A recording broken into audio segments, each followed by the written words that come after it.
On the ground, a woman named Mumyong recalled a voice she once thought was divine.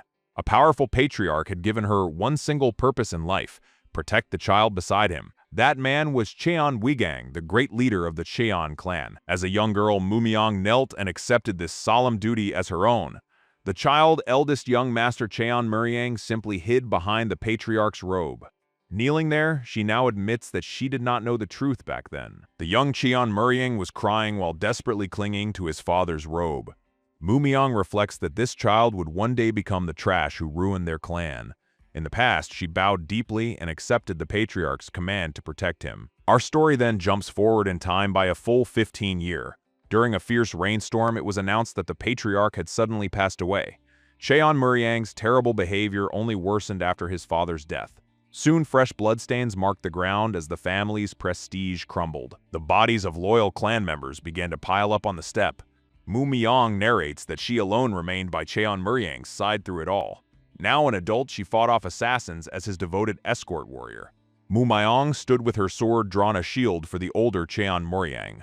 Behind her, the adult Cheon Muriang watched with a terrified look on his face. Two figures holding umbrellas stood in a doorway, silently watching the rainfall. Without warning, Cheon Muriang drove a sword straight into Mumyong's back. His trembling hands forced the cold steel blade completely through her body. She looked back in disbelief, asking if a sword was her only reward. Cheon Muriang just trembled with fear while clutching the hilt of the sword.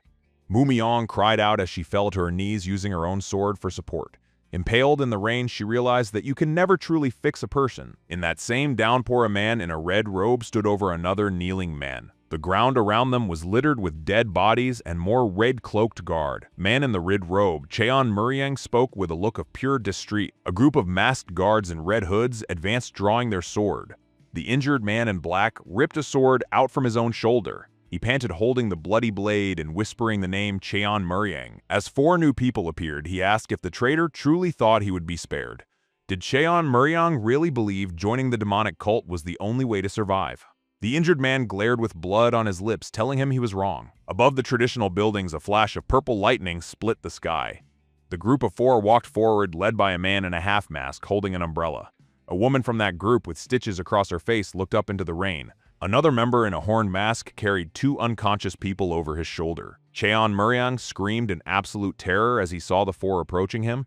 A large bearded man from the group raised a massive sword, saying they were not needed. That same bearded man leaped forward to strike as Cheon Muriang turned to flee. His huge sword sliced down, cleaving Cheon Muriang completely in half. The kneeling man watched the execution, his face hidden by his wet hair. Cheon Muriang's severed head lay on the ground, his last thoughts filled with regret. The kneeling man thought his master was never worth protecting as he killed a guard. He should have abandoned that master long ago, he thought, remembering the past. His own sword finally fell from his hand, clattering onto the wet stone. Defeated, he knelt in the rain with his fallen sword in front of him. The remaining hooded guards surrounded him with their swords drawn as he thought no. His eyes widened in despair as he wondered who was left to blame now. A reflection in his eye showed the sky as he realized he only had regret. A flashback showed him as a nameless, disheveled youth before a grand building. He was taken in and given the name Mumyong, which simply meant Namul. The long-haired warrior looked up at a dark, stormy sky filled with lightning. Mortally wounded and holding a sword, he desperately wished to be reborn. He was stabbed by multiple hooded assailants while hoping for a real name. His body dissolved into black wisps as he died, wishing not to be himself again. The scene shifted to an underwater view as a cold sensation washed over him. His face appeared in the darkness as he thought about how cold death truly is. Then consciousness slowly returned to the feeling of a cloth washing his feet. His face was shown in profile as he registered the strange, warm sensation. A woman was pouring water while gently washing the feet of a large man. That large man suddenly jumped up, startling the woman and knocking her over. He knelt on the floor in utter shock, questioning how he was still alive. Then he clearly remembered his death, recalling countless swords piercing his body. The woman apologized profusely, and he recognized her as someone named Hua Yang. He recalled that Hua Yang was the maid abused by the eldest young master. As she begged for his forgiveness, he asked why she called him young master. He then asked her where the eldest young master Cheon Muriang was. Hua Yang nervously informed him that he was in fact young Master Cheon Muriang. The man grabbed his own large face in disbelief, wondering what was happening. He scrambled across the room to look into a basin of water on the floor. Staring at his reflection, he saw the face of the overweight young master. Later that night, he confirmed to himself that this bizarre reality was not a dream. He sat on a bed wondering how he had returned to life 15 years in the past. The large man in white robes sat silently on the edge of his bed. He remembered asking about Mu Miang, but a servant said she had never seen such a person. Next, he wondered if his old self simply ceased to exist when he became Cheon Muriang. But now he saw an opportunity to protect the Cheon clan from its future destruction. After accepting his strange new reality, he stood to observe his living quarter. He questioned internally why the eldest young master's bedchamber seemed so shabby. Noting the room's small size, his eyes were drawn to a sword on a shelf. His expression immediately shifted to surprise as he recognized the weapon. He focused on the blue-sheathed sword resting on top of a wooden shelf. A memory flashed of a man in black being stabbed by that very sword in the rain. His eyes widened as he realized it was the famous Heavenly Light sword. The legendary sword was said to be born from a single ray of light in Darkney. He picked up the sword, recalling it was a treasure gifted to the clan's eldest son. With a sudden nosebleed, he understood that this legendary sword was now high. He began to draw the blade from its scabbard, his reflection on its surface. Now he stood holding the fully unsheathed sword, which emitted a faint blue glow. Looking at the blade, he knew it was far superior to any sword he had used before. He took a low stance and began to practice, swinging the sword with great effort. His new body waddled awkwardly as he raised the long blade over his head. Straining with exertion, he shouted while bringing the heavy sword down again. He stumbled from the effort, suddenly feeling sick and losing his balance. Dropping to his hands and knees, he panted heavily next to the fallen sword. He stared at his trembling hands, shocked that his body was already at its limit. An exterior view showed the large estate at night under a bright full moon. The man now sat cross-legged on the floor in a meditative pose, looking determined. He meditated, thinking that Cheon Muriang's body should have been much stronger. A diagram showed how energy should cultivate in the dantian and flow through meridian. He discovered that in this body, large masses of energy were trapped in the dantian. These energies were colliding with each other, destroying his meridians from within. He realized this was a condition caused by the incorrect consumption of elixir. The condition was known as Gold Spoon Chi Deviation. As the scene changed, a group of men in blue uniforms were practicing with wooden swords in a courtyard. During a spar, one of the trainees was struck hard on the head. The man who was hit sat on the ground, complaining about the force of the blow. His long-haired victor taunted him and demanded the money from their bet. The defeated man angrily declared the round void while clutching his head. He suddenly looked past his opponent with a surprised expression on his face. Cheon Muriang had arrived at the training ground holding a wooden sword. The other trainees were shocked, noting it was his first time ever visiting. He struggled to swing the wooden sword, sweating and panting from the exertion. For a moment he stopped to rest as the others mocked him for giving up so quickly. Deciding weight loss was the priority, he began to run around the training ground. 3 of the trainees, including the long-haired man, watched him run with surprise. Cheon Muriang continued to jog around the courtyard as the other men watched him. The 3 men stood together, observing him as he ran into the distance. Long-haired man noted that it seemed Cheon Muriang did not intend to leave. With a smirk, the long-haired man decided he would make him want to leave. Cheon Muriang kept running around the training ground, panting heavily. He grimaced with effort, thinking his body's condition was worse than he expected. An overhead view showed him running as he thought about the elixirs turning to poison. He knew he had to prepare his body to absorb elixirs before learning martial art. Standing outside, he looked up with a shocked expression as swords flew towards him. A beam of energy hit him in the stomach, knocking him backward with a grunt. A sword flew past his head and embedded itself deep into a wooden pillar. He looked up from the ground at the sword that was now stuck in the wall. Getting to his feet, he stared in disbelief and asked if it was a real sword. A long-haired man approached, apologizing and saying the sword slipped during a spar. The long-haired man and his followers stood together, smirking at Cheon Muriang. Leader of the group laughed condescendingly while placing a hand on his chest. Cheon Muriang looked at the men with a serious expression, recognizing them. The group told him the place was dangerous and he should stay in his room. His eyes narrowed as he wondered if this was how things were back then. The long-haired man thought his warning would make the pig hide in his room. Man offered a fake apology to Cheon Muriang for the little incident. Cheon Muriang smiled, thanked them for their concern, and said he would be careful.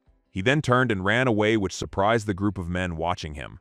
The men laughed as one demanded money from another for losing a bet about him. Group walked away to get a drink, leaving their long-haired leader behind.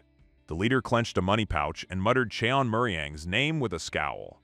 Cheon Muriang was shown running quickly through the clan's courtyard by himself. He thought the warriors were despicable but knew he was too weak to fight them. Suddenly, he resolved that it was fine as his goal was the clan's secret martial art. He ran with determination, confident he could enter the Heavenly Dragon Library. Arriving at the library, he was shocked to see the entrance boarded up and chained. He turned to someone off-screen and angrily asked what they had just said.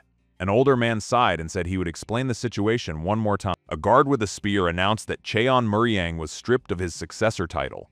Cheon Muriang looked up in shock as the guard spoke about the library.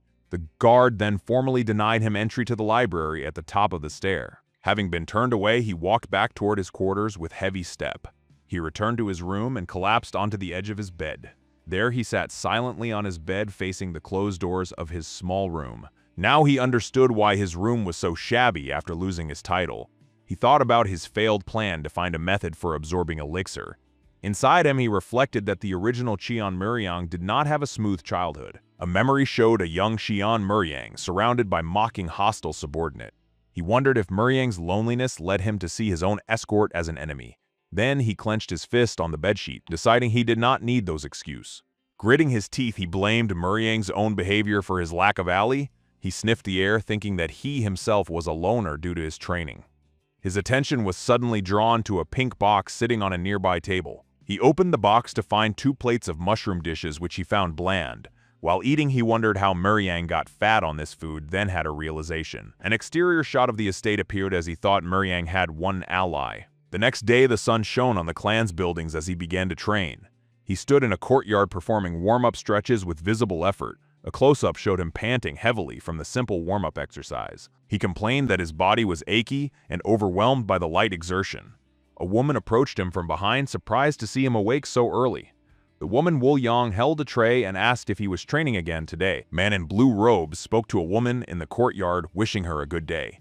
The woman walked past him carrying a bundle of clothes, and he watched her go. He asked if the bundle she was carrying was his laundry, which startled her. She turned and apologized for the delay, explaining she had dozed off while waiting. He smiled to himself, thinking that she was his only ally at the moment. Next, he took a sudden step toward the woman, causing her to flinch in surprise. He placed a hand on her shoulder and thanked her, much to her shock. The woman looked utterly flustered and confused by his unexpected kin. He asked her to work harder, explaining there would be more laundry for a while. After speaking, he turned and ran away across the large stone courtyard. The woman watched him leave with a surprised and blushing expression on her face. Later that night, under a full moon, the man began to run around the estate. He ran along a deserted walkway within the clan's compound during the night. For a moment, he continued his run, his large body struggling with the physical exertion. A close-up showed him panting and sweating profusely as he pushed himself onward. He thought to himself that he felt like he was dying from the effort of running. A flashback showed a man yelling at a younger Mu Miang during training. The instructor berated the young Mu Miang for wanting to see a festival. Young Mu Miang accepted the punishment of performing a strike 100 times. While Mu Miang trained, the instructor complained about how slow the movements were. In the background, the young master urged the patriarch to go to the festival. Mu Miang stood alone with a training dummy, wondering if they ever decided anything for themselves. The young master and the patriarch enjoyed the festival as fireworks lit the sky. Back in the present, the man gritted his teeth and smiled through the pain. He continued running under the moon, thinking to himself that this was fun. A woman watched from behind a large drum as he stumbled while running at night. The woman Wu Yang looked on with a worried expression, murmuring his title. He suddenly collapsed from exhaustion in the courtyard, and she reacted with alarm. Wu Yang carried the unconscious man on her back, proving to be surprisingly strong. On another day, he was running again, this time through a heavy downpour. A group of trainees watched him, commenting on his persistence even in the rain. The long-haired man Neong Ryowoon angrily handed over a pouch after losing a bet. Neong Ryowoon shouted in frustration, calling the man's training efforts pathetic. He dismissed a warning to be quiet, stating the man lost his title anyway. Suddenly, he continued his rant, claiming the man would hold no real power as patriarch. He explained the Council of Elders, and a commander held the clan's true authority. Another trainee told the angry man to stop complaining just because he lost a bet. The group of trainees walked away from the rain, leaving their leader standing alone. Long-haired leader glared after them, muttering about how annoying this was. He turned his attention back to Cheon Muriang, who continued to run past him. There, he internally called the man a fool for thinking this act would regain his title. Cheon Muriang ran directly past the watching man without acknowledging his presence. The long-haired man scowled, believing Cheon Muriang heard his insults but ignored them. From a distance, Wolyang watched the long-haired man observing Cheon Muriang. She stood under an awning holding folded clothes while watching the tense scene. A close-up revealed Wolyang's determined and slightly angry expression. The scene changed to a bright sunny day after the rain had finally passed. Camera focused on a rack holding several real swords in the training area. Cheon Muriang reached out and firmly gripped the hilt of one of the sword. He now stood in the courtyard holding the real sword with a serious look. Cheon Muriang practiced with a real sword, swinging it with a focused expression. He smiled to himself with satisfaction, thinking that his progress was good. Inside him, he felt he had enough stamina to wield a sword which would speed up his recovery. His training was interrupted by shouting as he turned to see a confrontation nearby. He saw a group of warriors surrounding a woman with a long-haired man at the center. The woman was yelling at the men, telling them not to insult the young master. Cheon Muriang watched the scene unfold with a neutral expression, a snack in his mouth. He recognized the woman as Wolyang, held by the collar by the long-haired man. The long-haired man, Naeong Ryawoon, angrily dared Wolyang to repeat her word. Wolyang glared back defiantly, demanding he take back his insult. The other warriors gossiped about the situation but decided to walk away. Naeong Ryawoon's eye twitched with rage as he called her an insolent maid. Wolyang sweated but continued to stare him down, refusing to be intimidated. Enraged by her defiance, Naeong Ryawoon reached for the hilt of his sword. He drew his sword and threatened to see if her attitude changed at knife point. As he swung his blade down, another sword intercepted his with a loud clang. Naeong Ryawoon looked to his side in shock, questioning what was happening. Cheon Muriang stood there, having blocked the attack to protect Wolyang. The long-haired man stared in disbelief, recognizing the eldest young master. Cheon Muriang glared at Naeong Ryawoon with a serious and determined expression. Naeong Ryawoon stammered, nervously, looking flustered by the unexpected intervention. Cheon Muriang told him to raise his sword, which confused the other man. He declared that any insult for Wolyang would have to go through him first. Cheon Muriang then pointed his sword forward, challenging him to speak with his blade. Naeong Ryawoon stared back in shock, asking if this was a challenge to a duel. Cheon Muriang smirked slightly as he proposed a duel to the long-haired man. He stood opposite the man holding a wooden sword against his opponent's steel one. Then he stated that if he wins, the man will not make an issue of this incident. Wolyang watched in distress, thinking she must stop him as he was untrained. Cheon Muriang slammed his wooden sword into the ground with a powerful strike. Wolyang looked on in shock as the wooden sword stood embedded in the dirt. With his hand on the sword, he said that he can tolerate insults to himself. He continued that he will not tolerate insults toward those who care for him. Declaring it his creed, he told his opponent, Naeong Ryawoon, to raise his sword. Naeong Ryawoon asked if he promised to leave, and Cheon Muriang confirmed his word. Naeong Ryawoon thought Cheon Muriang had no chance of winning, but he had to fight.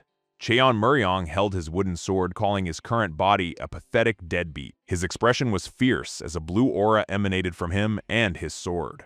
Naeong Ryawoon looked startled, sensing an unfathomable spirit from Cheon Muriang. Cheon Muriang gritted his teeth and asked his opponent if he was afraid to fight. As Naeong Ryawoon hesitated, Cheon Muriang said that if he would not come forward, then he would initiate the attack, lunging forward with surprising speed. He swung his wooden sword, which created a wide arc of glowing blue energy. Naeong Ryawoon blocked the attack and taunted him for being too slow for a death match. Their weapons clashed as the wooden sword met the steel blade. A bright flash of light and sparks erupted from the point of impact. Naeong Ryawoon's sword was knocked from his grasp and sent flying into the air. The sword landed and stuck into the ground as Naeong Ryawoon stared in disbelief.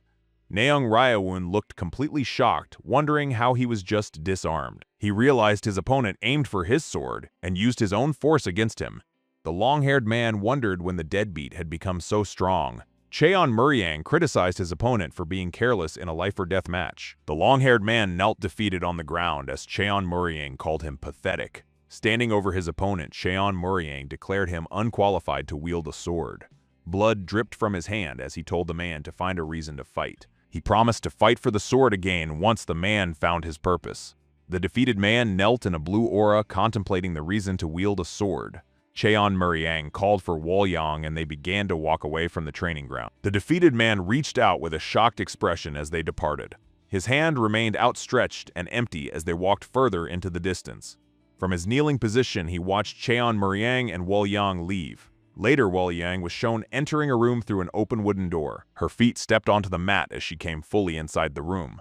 Inside, she apologized to Cheon Muriang, saying she should not have interfered. Kneeling on the floor, she explained she got emotional seeing others mock him. Prostrating herself, she apologized again, saying he hurt his hand because of her. He told her not to apologize, thinking his injury was from a straining technique. Wolyang looked up from the floor with a surprised expression. He declared he will tolerate insults to himself, but not to those who care for him. Next, he smiled, adding that he will not hold back when protecting his people. Wolyang looked up in shock as she was reminded of her New Year's wish. A flashback showed a young Cheon Muriang at a festival wishing to become strong. He vowed to become a strong patriarch like an elephant and start sword training. The young Cheon Muriang gave a thumbs up, promising to protect Wolyang too. In the present, 2 tears fell from Wolyang's eyes onto the stone floor. Wiping away a tear, Wolyang thought that this is the eldest young master. She realized this is the young master she used to know as he stood before her. A stern man with intense eyes interrupted, questioning Cheon Muriang's word. The man asked if Cheon Muriang could take responsibility for what he just said. This man was Cheon Muriang's uncle, holding a sword with a serious expression. Another man's feet stepped forward, described as one of the clan's 3 pillars. An imposing bearded man in a red cloak now stood before them in the room. This man, the general commander, repeated the question about taking responsibility. Cheon Muriang greeted the man Cheon Seon Hak as his uncle and apologized. He internally reflected on meeting the commander he once trusted most in this life. The uncle dismissed the greeting and angrily demanded an answer to his question. Cheon Muriang recalled that the commander's disdain for him was the same 15 years ago. He answered that he protects his people and that this is his creed. The uncle's eye twitched with rage as he scoffed at Cheon Muriang's claim. He said Cheon Muriang defiled those words and identified his technique as Dragon's Claw. The uncle stated the technique was secret, so it must have been learned from a traitor. He vowed to find and punish the traitor challenging Cheon Muriang to protect them. The uncle threatened to ban him from the training grounds if he failed to do so. Cheon Muriang looked down and began to reveal who the supposed traitor was. The uncle glared intently, gritting his teeth while waiting for the name. Cheon Muriang thought to himself that he must choose his words very carefully. He looked up and declared that the traitor was no one. The uncle reacted with a shocked expression, questioning his nephew's answer. Cheon Muriang explained he only saw the technique once and simply imitated it. The uncle scoffed loudly, expressing his complete disbelief at the explanation. A bearded man with long hair tied back laughed with his eyes closed. The man's expression shifted from laughter to a serious, tight-lipped frown. He glared with an angry expression, calling the situation ridiculous. The man's hand gripped the ornate hilt of his sword, beginning to draw it. He leaped down into the courtyard, sword drawn towards Cheon Muriang. The bearded man challenged Cheon Muriang to draw his sword to be tested. Cheon Muriang looked nervous and sweated as he held his own sword defensively. The bearded man stood surrounded by a menacing red aura, his eyes glowing. Cheon Muriang challenged him to show a sword art he did not know how to imitate. The bearded man looked on with a shocked and disbelieving expression. Blood dripped from Cheon Muriang's hand as he held it over his other arm. The bearded man accused Cheon Muriang of lying and said he could not be trusted. He turned to Wolyang, addressing her as the young master's maid. The commander asked her what the deadbeat she serves was currently plotting. He glared down at her and warned her not to speak a single lie. The commander threatened to cut her down immediately if she was dishonest. Wolyang looked up at him with a terrified expression, a bead of sweat on her face. She clenched her fists nervously and stammered that for the past month he had. A montage showed his recent activities as she said he has been smiling constantly. The commander looked completely shocked and confused by her answer. He questioned if the man full of anger was really smiling. Wolyang nervously confirmed his question, clutching her chest as her heart pounded. She recalled watching him run at night, saying that even while running around, a split view showed him running above and her blushing face below as she said he was smiling. The scene shows Cheon Muriang running exhausted, but with a determined expression. An older man with a beard addressed Wolyang, asking if she saw everything. Wolyang explained that he was smiling because he was happy to be working for himself. She continued her testimony, stating he ignored the others who were mocking him. For a moment, she emotionally recounted that he drew his sword for her sake, unlike his past self. Wolyang declared with conviction that the young master has changed, and she believes him. The older man listened intently, asking if she truly believed that he has changed. A close-up of the older man's eye showed him seriously considering her word. He turned to Cheon Muriang, asking what martial arts he knew and received his answer. The older man held up 2 fingers, offering Cheon Muriang a period of 2 months. He challenged Cheon Muriang to defeat the head disciple within that time to earn his trust.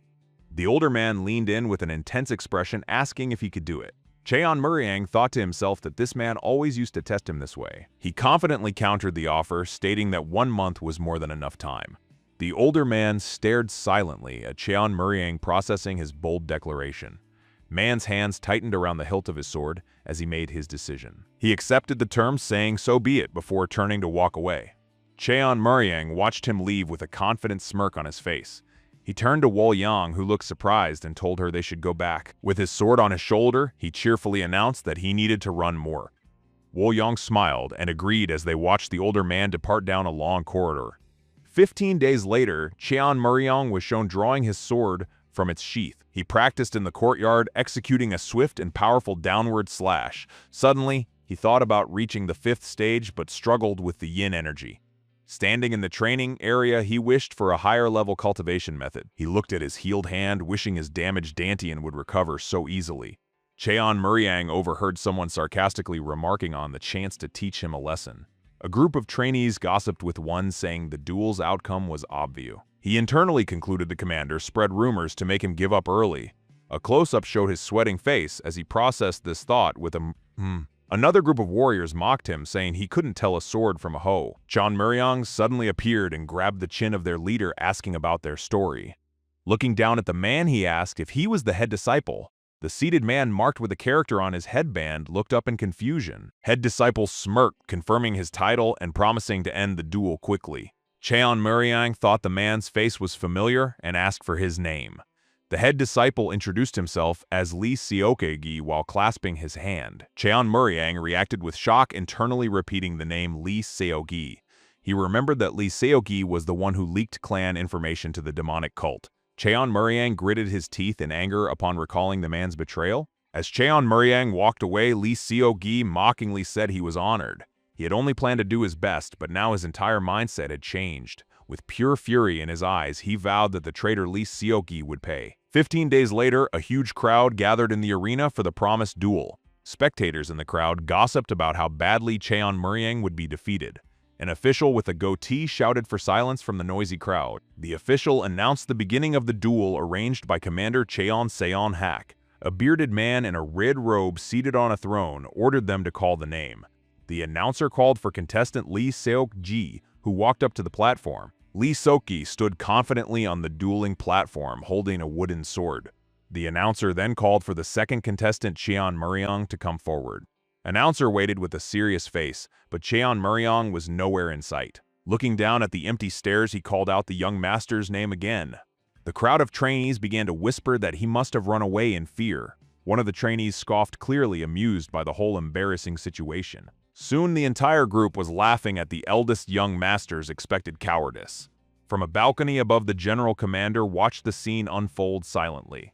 Then a sudden voice announced that Cheon Muriang had finally arrived. Both Lee Seokgi and the commander looked completely surprised by this turn of event. From the platform, Lee Seokgi saw him entering the arena with Wol Yang. Cheon Muriang calmly walked up the stairs, carrying a simple wooden sword. Murmurs of confusion spread through the crowd about this unfamiliar man. Suddenly, a spectator shouted out that it was the eldest young master. He looked up confidently and announced that he was ready for the duel. Everyone was shocked by his changed appearance and how much weight had lost. His gaze then shifted up toward the balcony where his uncle was seated. Cheon Muriang bowed respectfully and apologized to his uncle for being late. The general commander simply dismissed the apology and asked if he was ready. With a smirk, Cheon Muriang confirmed he was ready and took his stance. He now stood opposite Lee Seokgi on the platform, prepared to fight. Lee Seokgi internally scoffed at this newfound confidence, finding it absurd. He wondered why the general commander had even allowed this duel to happen. Seeing other high-ranking commanders present, he realized this was an opportunity. A smirk crossed Lee Seokgi's face as he decided to impress them all. Cheon Muriang could tell his opponent was scheming to impress his superior. He remembered Lee Seokgi as a cunning wretch who leeched off the powerful. His mind went back to when Lee Seokgi joined the Heavenly Dragon Sword unit. That memory showed him using flattery to gain power and his past self's favor. He then recalled how that same man's greed led him to leak intelligence. In his past life, he had realized the betrayal far too late for justice. Now he resolved to stop Lee Seo-gi before he could commit those crimes. He figured his opponent's schemes had likely succeeded so far in this life. A small knowing smirk appeared on Cheon Miryang's face as he waited. Looking at his wooden sword, he decided Lee Seo-gi's career ended today. The announcer stated the match would continue until he called a stop. Cheon Miryang stood ready on the platform, holding his sword with both hands. Opposite him, Lee Seo-gi held his own sword with a confident smirk. From his throne, Commander Cheon Seonhak shouted for the duel to begin. Cheon Miryang immediately lunged forward, swinging his sword to start the fight. Lee Seo-gi calmly watched his opponents advance, holding his ground. With a leap, Cheon Miryang brought his sword down in a powerful overhead strike. Lee Seo-gi said he heard this was the bizarre technique Head used before. He held his own sword horizontally to block, asking how Head handled it. Cheon Miryang's expression was focused and intense as he pressed his attack. His opponent challenged him to try and break through the horizontal block. The two wooden swords collided with a bright flash of light on impact. Cheon Miryang looked surprised by the block, while Lee Seo-gi just grinned. The block successfully deflected his sword upward, breaking his posture completely. With his opponent now off balance, Lee Seo-gi ducked low to counterattack. But Lee Seo-gi's wooden sword suddenly shattered into multiple pieces from the force. Cheon Miryang grunted as his own sword made contact with his opponent's shoulder. Lee Seo-gi attacked, saying he had planned to end this duel gently. Cheon Miryang blocked the downward strike with his own sword, creating a spark. His opponent grabbed his wrist, stating he couldn't miss this chance to show off. Cheon Miryang gritted his teeth in pain as Lee Seo-gi told him not to resent him. Smirking, the man held his arm and prepared to deliver another blow. He executed a sweeping slash that knocked Cheon Miryang completely off balance. Cheon Miryang cried out as he was thrown backward from the force of the attack. He looked on with a surprised and sweating expression after being struck. A strange pink aura of energy began to gather around Lee Seo-gi. He grinned menacingly and told the young master to watch him very closely. Announcing his technique, he swung his sword, creating a glowing red arc. Cheon Miryang looked shocked as multiple red energy slashes flew toward him. The next moment, he was being struck repeatedly by the red energy attack. He screamed in pain while Lee Seo-gi noted the difference in their power. Cheon Miryang collapsed onto the ground as his opponent walked away from him. Lee Seo-gi looked to the commander, saying the duel showed his skill. He confidently clenched his fist in a clear gesture of his victory. Raising his fist, he declared that everything went just as he had planned. He called for cheers from the crowd, but was met with complete silence. Looking around, he wondered why the training ground suddenly seemed sideways. A dazed and confused expression crossed his face as he looked around. Suddenly, a foot pressed down firmly on the back of his head. He looked up in shock to see Cheon Miryang standing right over him. Cheon Miryang looked down at his fallen opponent and asked if he had a nice nap. Lying on the ground, Lee Seo-gi wondered why his body wouldn't move. He was completely dazed with saliva dripping from the corner of his mouth. The defeated man lay on the platform, his broken sword lying nearby. His eyes fell on the shattered remains, realizing it was his own sword. A close-up showed his eye wide with shock and utter disbelief. He began to remember the duel, recalling Cheon Miryang's strange movement. The memory showed the exact moment his wooden sword had shattered on impact. In that instant, Cheon Miryang had held his own sword vertically to block. A close-up revealed his determined eye from behind the crossed wooden sword. The flashback continued with Cheon Miryang executing a powerful downward slash. Force of that blow struck Lee Seo-gi, directly sending him flying. He was thrown clear across the platform by the incredibly powerful strike. Back in the present, he lay on the ground, finally processing his defeat. He couldn't believe that he had actually lost to Cheon Miryang. Looking down, Cheon Miryang called him a potential traitor for all to hear. He warned the man to watch his steps, stating he would be watching. Lee Seo-gi tried to rationalize his loss, claiming he just let his guard down. Lying on the ground, he wondered what he was supposed to do now. He concluded that he was completely and utterly screwed after this defeat. The crowd of trainees murmured in shock, wondering how it ended so quickly. Wool-young watched with tears in her eyes, whispering young master in relief. Cheon Miryang stood on the platform, looking up towards the elder's balcony. Commander Cheon Seonhak sat on his throne, looking down with a thoughtful expression. Cheon Miryang stood confidently over the body of the defeated Lee Seo-gi. The commander stared down from his seat with a serious, unreadable expression. From the platform, Cheon Miryang looked up with a slight, confident smirk.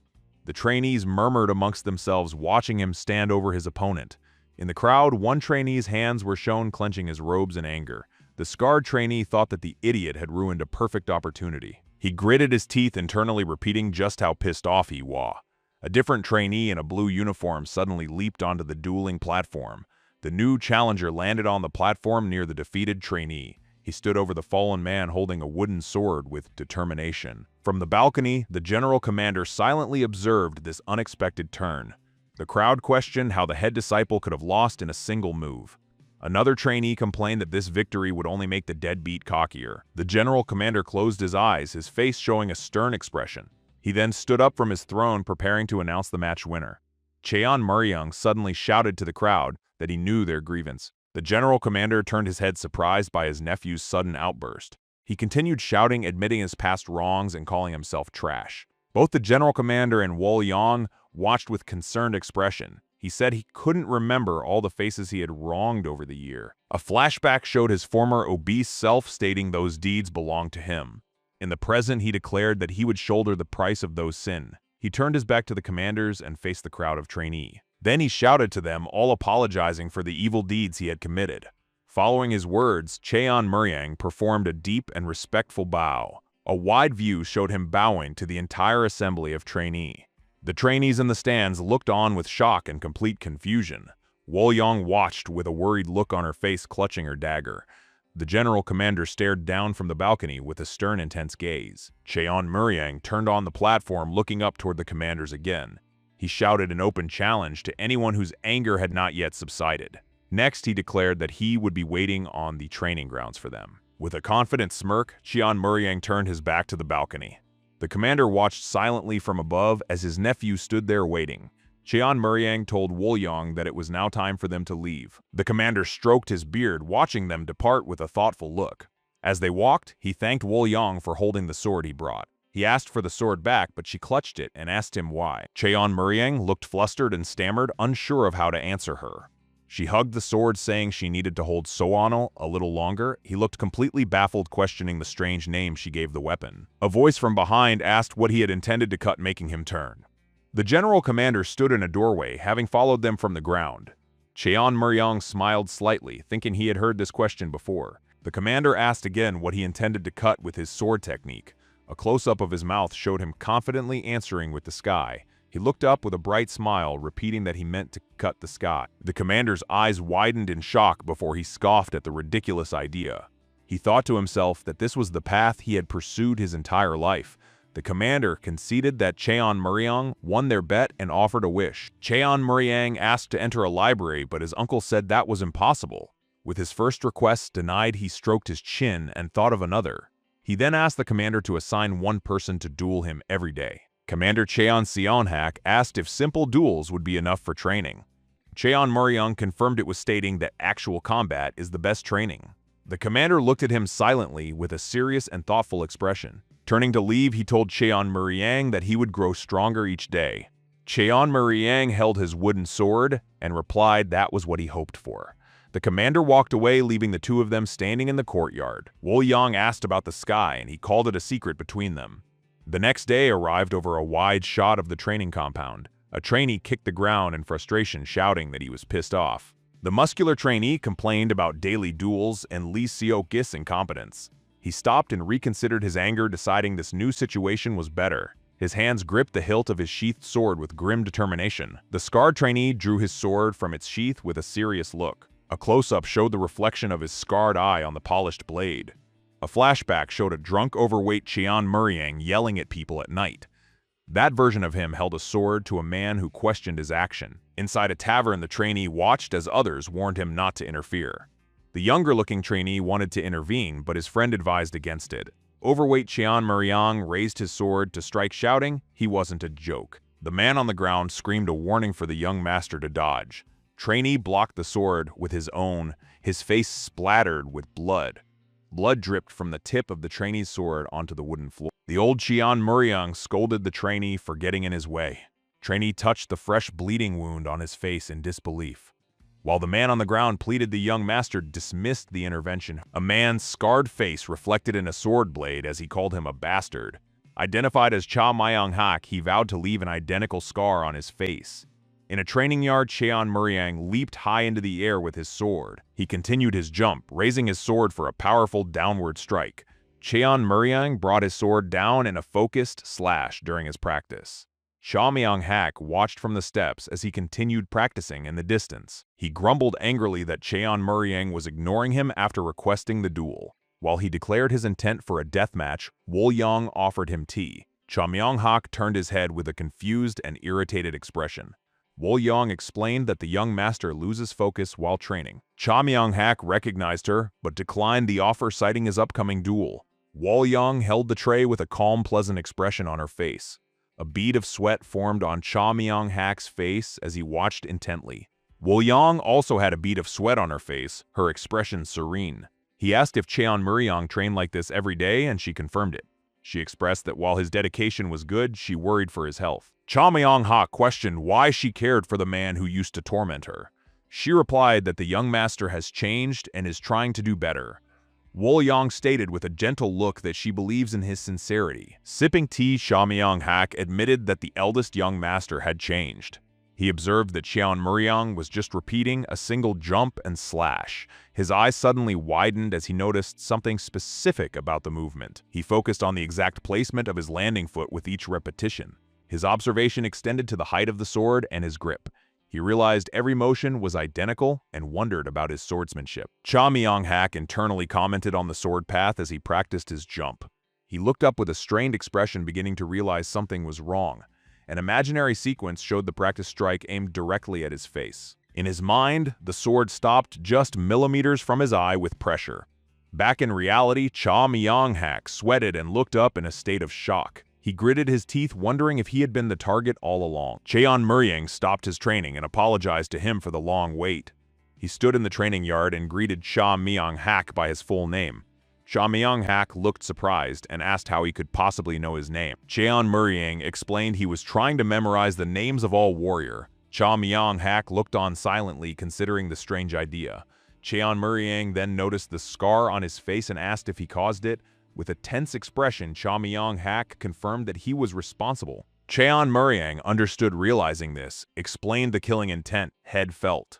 He slowly and deliberately sheathed his sword.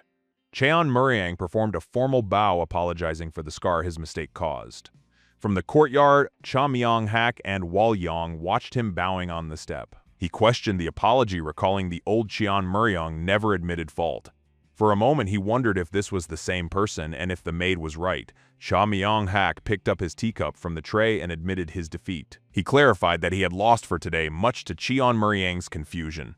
Cha Myung-hak promised to prepare properly and challenge him again another time. He turned and walked away, leaving a baffled Cheon Muriang watching him go. Cheon Muriang asked Wolyang if she thought his apology was accepted. Wolyang replied perhaps, while thinking to herself that he did not smile. Cheon Muriang turned to Wolyang and told her he had a favor to ask. He asked if she could write down a complete list of all his past misdeed. Suddenly, he also told her to include any wrongs he did to her, and she agreed. He thought that writing his wrongs was a burden he must now carry. The daily duels began the very next day at the clan compound. A trainee charged at Cheon Muriang, shouting that this was his karma. Cheon Muriang leaped into the air over his opponent, preparing his sword. He executed a powerful downward slash that connected with the charging trainee. The trainee was knocked to the ground, his wooden sword falling beside him. Cheon Muriang stood over the defeated man and told him it was a good fight. The defeated trainee clutched his shoulder in pain as Wolyang watched. Wolyang made a playful face as she added a tally mark to a board. The defeated trainee looked down, questioning if he really lost so easily. A montage of Cheon Muriang's past and present actions appeared behind him. The trainee turned and walked away from the training ground, muttering a curse. A wooden board showed a long column of tally marks for wins and none for loss. An overhead shot showed Cheon Muriang sitting in meditation on a balcony. He meditated with a blue aura, unable to melt the yin energy inside him. An internal view showed a blue energy sphere representing his blocked chi flow. His eyes glowed blue as he exhaled, realizing he had reached his limit. He wondered if his only option was to learn a new method from the library. His expression shifted to confusion as he felt he forgot something important. His eyes widened in sudden realization as he exclaimed that he remembered. He quickly got to his feet, stating that the patriarch was returning today. There he thought about his benefactor as two shadows appeared behind closed door. Cheon Muriang stood in his room holding a sheathed sword with a thoughtful look. He thought about a past dream where he had to call someone father. A voice urgently called for the eldest young master, making him look up. Woyong's friend Hua Hong ran to him in a panic, saying Woyong was in trouble. Hua Hong tearfully explained that Woyong was currently with his fiancée. Cheon Muriang's expression turned to one of shock and deep concern. The scene changed to a plate of food spilled across a stone floor. Woyong trembled on her hands and knees next to the spilled food. She repeatedly apologized while bowing on the ground before an ornate woman. A close-up revealed the woman's cold, unimpressed expression as she looked down. An overhead view showed Woyong surrounded by the woman and her many guard. An inverted shot of Woyong's face showed her sweating with pure terror. The woman stated that an apology could not clean her stained clothes. She raised a fan to her face and ordered her men to proceed. A bearded guard acknowledged the command with a nod and turned to Woyong. The guard stood over the bowing girl and drew a long, curved sword. He raised the sword high above his head, preparing to execute her. Hua Hong was shown running toward the scene, shouting in protest. The guard's gleaming sword swung down with force toward Woyong's neck. Cheon Muriang leaped in and deflected the guard's blade with his own sword. The guard and the woman with the fan looked on with surprised expression. Cheon Muriang landed in a crouched position, his face set with determination. The surrounding guards reacted with shock as their comrade's attack was blocked. He stood protectively in front of Woyong and asked what was happening. The guards demanded to know who he was to interfere with their affair. A woman identified the man before her as Cheon Muriang, the eldest young master. Surrounded by armed guards, she apologized and introduced herself as from the Tang clan. Hiding her face behind a fan, she revealed her name was Tang So-hai. Cheon Muriang internally recognized the name of his wife from his past life. He recalled her title from his past life, Ice Flower Tang So-hai. A flashback explained the Tang clan's skill with poisons was to cure him. The Tang clan accepted the marriage proposal to advance their own influence. His past obese self was shown passed out on a bed as she looked on.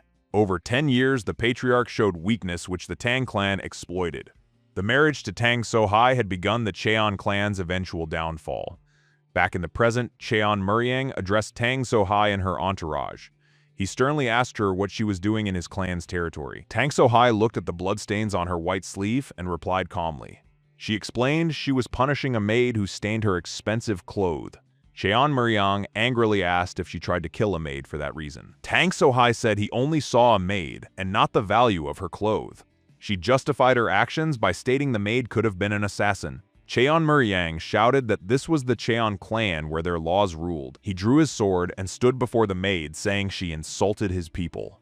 She retorted that he was insulting the Tang clan's laws, which they would enforce. Tang So-hai bit her lip and challenged him to try and stop them. One of her guards drew his sword, which began to glow with purple energy.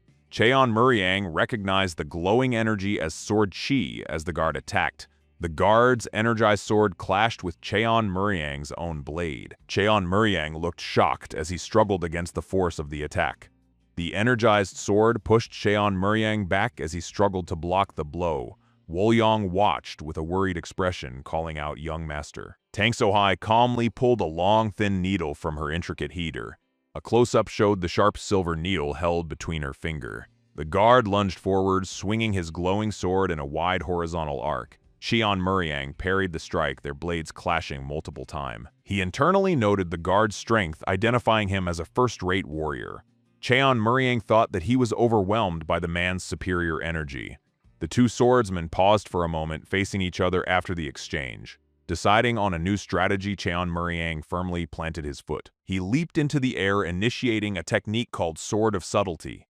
His internal monologue stated that he would not target the opponent himself. He flew through the air towards the guard, with his sword held ready. Inside him, he continued his thought, clarifying that he would target the sword instead. He planned to snatch the guard's sword the moment it entered his range. Then he executed his special move. Dragon Claw Rain aiming at the guard's blade. A brilliant white light exploded at the point where their two swords met. The impact caused a visual of a sword blade shattering into piece. Guard glared with a look of intense concentration and anger. Cheon Muriang was thrown off balance, now unarmed as the guard stood firm. In a state of shock, Cheon Muriang realized that he had lost his sword. His sword with its red tassel clattered onto the stone tiles of the courtyard. The guard looked down on him, remarking that he expected an amazing technique. Cheon Muriang gritted his teeth as Tang So-hai shouted, "That's enough." Tang So-hai walked forward, commenting on her fiancé caring for a maid. She told Cheon Muriang she would see him at the banquet tonight. Hua Hong knelt over an unconscious Wo Young and cried out for the young master. Cheon Muriang turned around with a shocked and worried expression on his face. He shouted Wo Young's name and ran to her side past the guard. Tang So-hai noted his physical condition was better than she was told. She turned to one of her guards and asked how he was during their fight.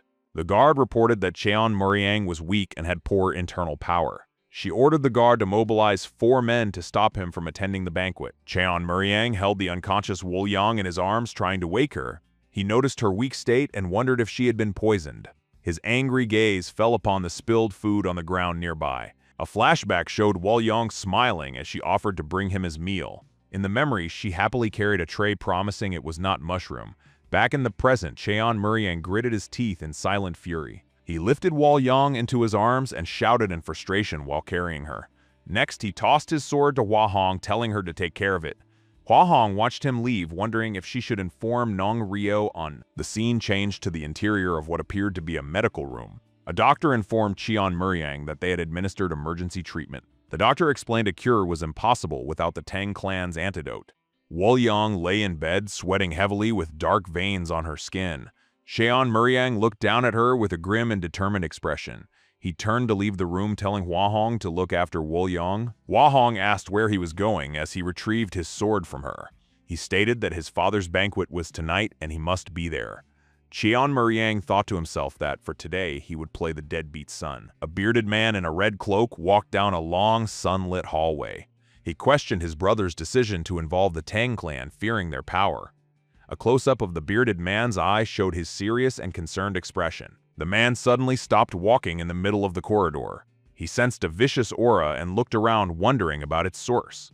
The scene shifted to a fast-moving view of a gate as he asked who it was. Birds were startled from the trees, flying away in a panic. In the forest, Cheon Muriang gripped his sword with intense focus. He practiced his swordsmanship, repeatedly striking a thick bamboo stalk. The bearded man had arrived and now watched Cheon Muriang's furious training. Man stood with his arms crossed, observing the sword practice sternly. He internally concluded that this was not the heaven-severing sword technique. For a moment, he identified the style as a man-slashing sword filled with killing intent. The man worried that the technique was dangerous and would consume him.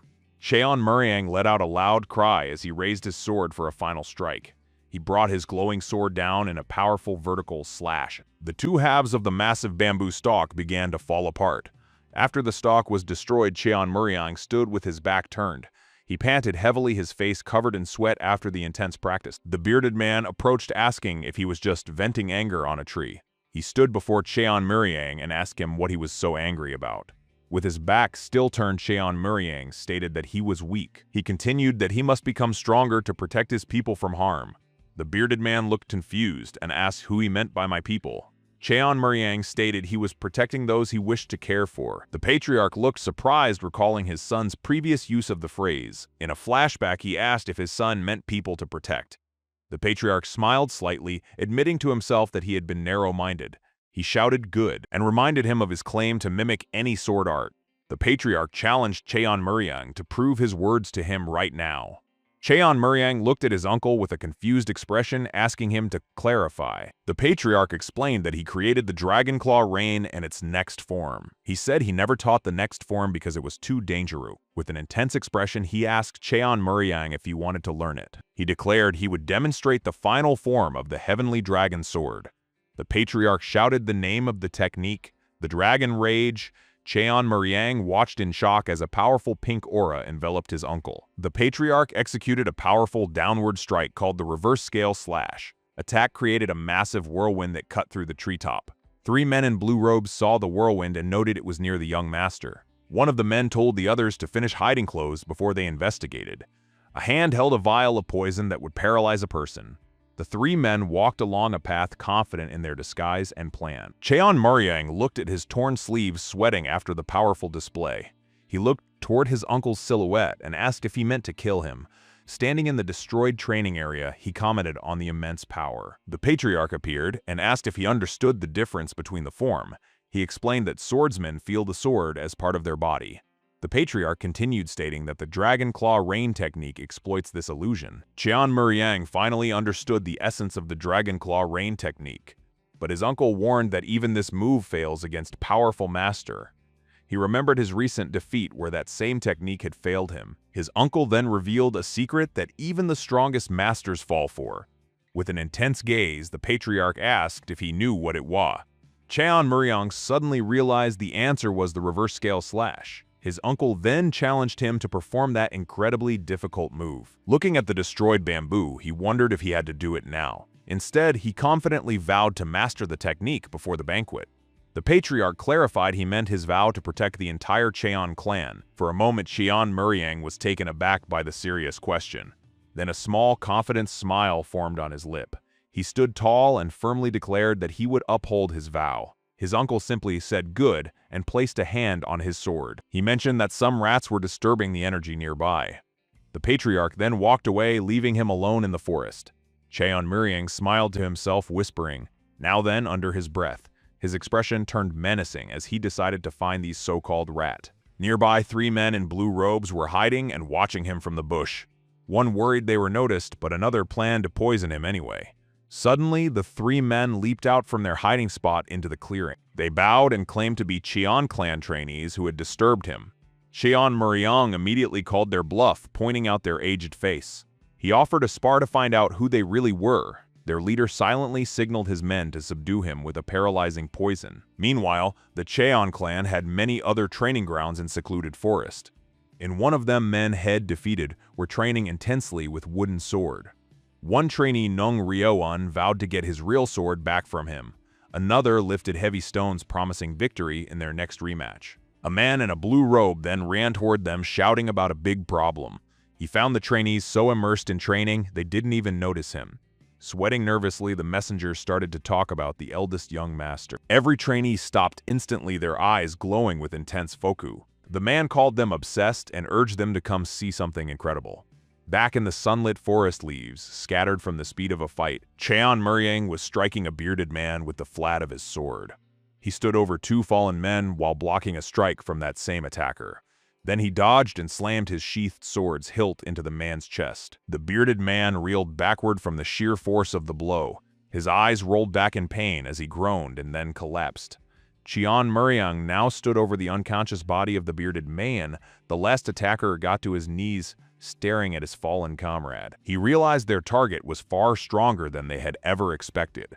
Their disguise had backfired since he couldn't properly use a Tang Clan saber.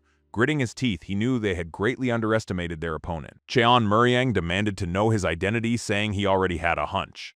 But the man raised a dagger to his own throat, claiming there was no proof. Cheon Muriang scoffed, asking who else but the Tang Clan would do that. The man's eyes widened in shock, realizing he had been found out.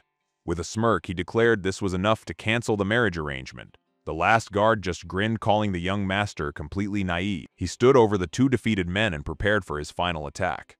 Next, he then leaped high into the air, diving down with his sword. With a powerful shout, he unleashed the legendary reverse scale slash. The final guard screamed as he raised his sword to block the glowing attack. From the treetops, startled birds scattered at the sound of the clash. Elsewhere in the forest, another bearded man checked a simple sundial. He noted that 45 minutes had passed since his men left. A concerned expression crossed his face as he wondered if they had failed. He decided he had to destroy the evidence since burial wouldn't be enough. The trainees were discussing the Tang Clan's recent attempt to kill a maid. One of them explained that for the Tang Clan, such cruelty is their law. Their poisons and hidden weapons make it impossible to ever punish them. Another added that they execute anyone who even touches their direct family. A brief memory showed men recoiling in fear from a Tang Clan woman. One trainee admitted he feared the alliance and preferred their own clan's way. Others agreed, praising their clan for being fair even to older members. Someone pointed out that a trainee who defied the young master was still alive. That same trainee angrily declared the Tang Clan was looking down on them. He insisted they had to help the young master fight back against them. But Nung Ryoan looked thoughtful, wondering how they could possibly help. A man in a black beanie stepped forward, calling it a matter of prestige. He told everyone to find the young master, but they watched him with distrust. Away from the others, the man in the beanie saw this as his opportunity. He smirked, even planning to hand the young master over if it helped him. A different man in blue watched a bearded warrior preparing a small fire. He wondered why a Tang clan warrior would be in this part of the forest. It was even stranger that the warrior was trying to burn a set of clothes. The Tang clan warrior blew on the tinder and a small flame finally caught. Suddenly, he looked up with a shocked expression, sensing he was being watched. From the warrior's perspective, a man in blue was standing on the ridge above. The man in blue panicked, realizing he had just been discovered. He stumbled backward and tumbled right down the path to his two companions. A terrified and pained expression was frozen on his face as he lay there. His friends looked down at him, asking what was wrong as he sat up. He just stared back up the path, terrified by the secret he had just seen. While his companions stood over him, a sudden noise came from above. The Tang clan warrior leaped from the ridge, his sword drawn and ready. Looking back in horror, the fallen man on the ground cursed his bad luck. The warrior instantly cut down his two friends as the survivor thought he knew this would happen.